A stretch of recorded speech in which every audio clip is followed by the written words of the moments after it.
Deuteronomy chapter 14. You are the children of the Lord your God.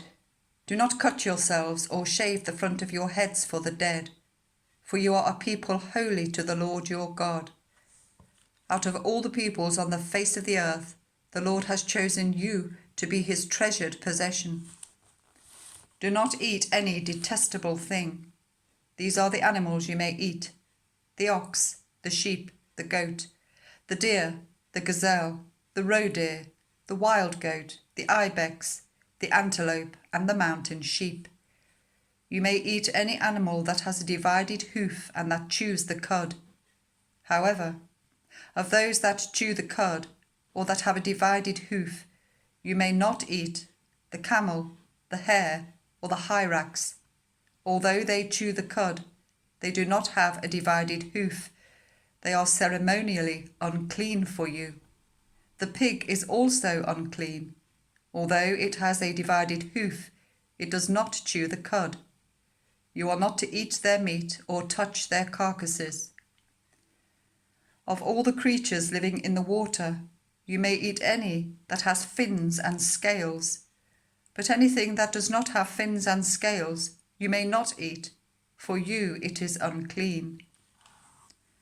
You may eat any clean bird, but these you may not eat: the eagle, the vulture, the black vulture, the red kite, the black kite, any kind of falcon, any kind of raven, the horned owl, the screech owl, the gull, any kind of hawk, the little owl, the great owl, the white owl, the desert owl, the osprey, the cormorant, the stork, any kind of heron, the hoopoe, and the bat.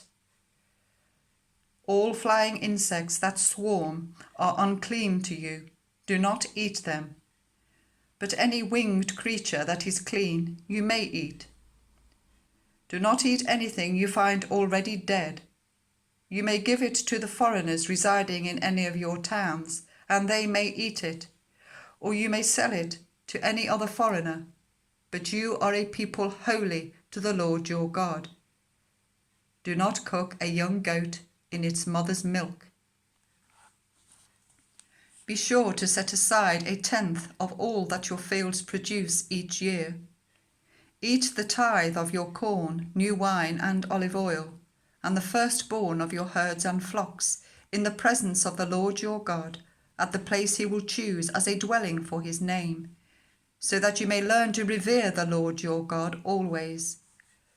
But if that place is too distant, and you have been blessed by the Lord your God, and cannot carry your tithe, because the place where the Lord will choose to put his name is so far away, then exchange your tithe for silver, and take the silver with you, and go to the place the Lord your God will choose.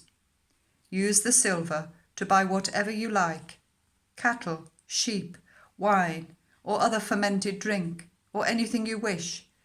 Then you and your household shall eat there in the presence of the Lord your God and rejoice.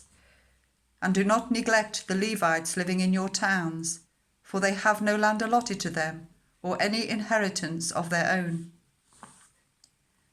At the end of every 3 years, bring all the tithes of that year's produce and store it in your towns, so that the Levites, who have no land allotted to them or any inheritance of their own, and the foreigners, the fatherless, and the widow who live in your towns may come and eat and be satisfied, and so that the Lord your God may bless you in all the work of your hands.